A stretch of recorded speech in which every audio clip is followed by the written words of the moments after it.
Hey, what's up guys? Welcome to your 25th Android tutorial. What we're going to do in this tutorial is basically get our new activity set up and add our references and introduce you guys to a little bit of Java. So what we're going to do is we're going to create a new Java class. You guys probably already know how to do this, and we're going to call this class text play, whatever, something like that. And going to open that up. Again, this is going to be a regular activity that you guys might be familiar with, should be, hopefully. And extends activity. Again, we're going to import activity, and we're going to add the onCreate method by, again, source override unimplemented methods. And this is probably the last time I'm going to show you guys how to get your activity set up, so pay close attention. I wasn't even going to show you in this tutorial, but I thought I'd show you one last time just so you guys know what's going on. And now all we need to do, since this is a regular application, we're going to say set content view. Again, have this equal, and this is just setting up the reference to the XML that we just created. So r.layout, because it is a layout dot text. And there we go, we have our class set up for the most part. Now we also, anytime we set up a new activity, we have to define it in the manifest. If you guys remembered that. So I'm going to open up the Android manifest, and what we can do is we can copy and paste one of the default activities that we have set up and paste it. And then down here we're going to change again the text to, or our class name to text play instead of menu. And also what we can do is we can delete this whole intent filter. And I'll explain why in a second if you guys haven't figured that out. But why we can delete that intent filter is because all it's saying it's a default category. Sorry, it's a default category, so we won't really need that because this is going to kind of assign it as a default category anyways. That's just kind of for a special category like a launcher. The other thing is the action name. And we aren't opening these activities anymore by the action name because we're going to go into our, our menu class, and again it opens it by reference to the class name. So we don't even have to get the action name anymore because we're referring to the class path. And the other thing that we're going to do real quickly is set up, instead of example1, we're going to call this text play. Again, just like that class we set up, exactly the same text, case sensitive and everything. So now our list activity will be able to open this class. So that's why we kind of set up that list activity. I know it's kind of confusing to go through, but it's an easy reference to access all of our all of our new activities that we're going to create.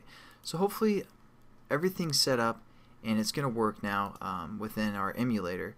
But the last thing we're going to do is just set up some references, and you guys probably know how to do this as well. So we're going to say button, because we have a button, and we're going to call this check command. So that's what we're going to call our button. Again, we have to import the button and set it equal to, or create that bridge over to the XML. We're going to say button find view by ID again, r.id dot, and we're going to look for our button. Is it button results? Yeah, it must be. So we're going to use button results. And I'm just going to, well, no. Then we're going to set up a toggle button as well. And the nice thing is basically the name is the exact same as the name in XML. So you guys, if you ever forget what type of variable you're setting up, most likely it's the same name. So there you go. We're going to call this password, or pass. We're going to call it pass toggle, or pass tog, like that, and set that equal to something. We're also going to import it so we can use it as a toggle button. And find view by ID. This is kind of a repetitious tutorial. We really don't probably need to go on anymore. I just want to make sure you guys are set up properly here. And again, we're looking for the TG or TB toggle button password reference. And the last thing we have to set up, well, two more things, I'm sorry. An edit text. We're going to call this input. Set it equal to edit text. find view by ID again, and then edit text commands. See, that's why I kind of use this kind of reference, so I kind of know if it's an edit text or whatever. It makes it simple for me to remember. You guys can label those however you want, those identifiers. Again, you have to import edit text, and we also have one last one, which was our text view. And we're going to call this display for the most part.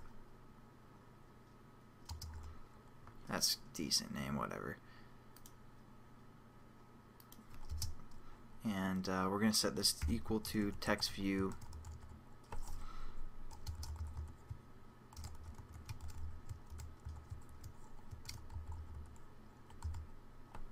and text view results. So there we go. We basically have everything initialized for the most part, and I just wanted to review that because it's been a while since we used or worked with a regular activity and kind of made these reference bridges over from the XML. But again, this is probably the last time I'm going to show you guys how to set up an activity. But remember, every time you set up an activity, you want to define it in the manifest, and we're also going to change our menu class so it adds to the item for the most part. So we're going to save it and run it real quick. Make sure that list activity works. Sorry, I was messing around earlier. And that's kind of what the past, oh, I'll get to that in a sec, next tutorial or so. So hopefully this works. I don't know.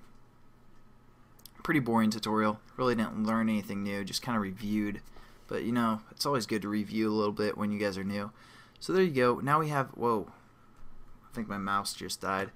But now okay, no we don't. Now we have that new item, and again, it's when we click this, it's referencing it by the class name and starting the activity due to the class name, which will open this up. If you guys can't get that to open up, make sure that this list view item is the exact same as that new class that we created, or that new activity, and also make sure that that activity is defined in the Android manifest. So thanks again guys for watching. I'll catch you guys in the next tutorial where we'll do some Java programming. Have a good one.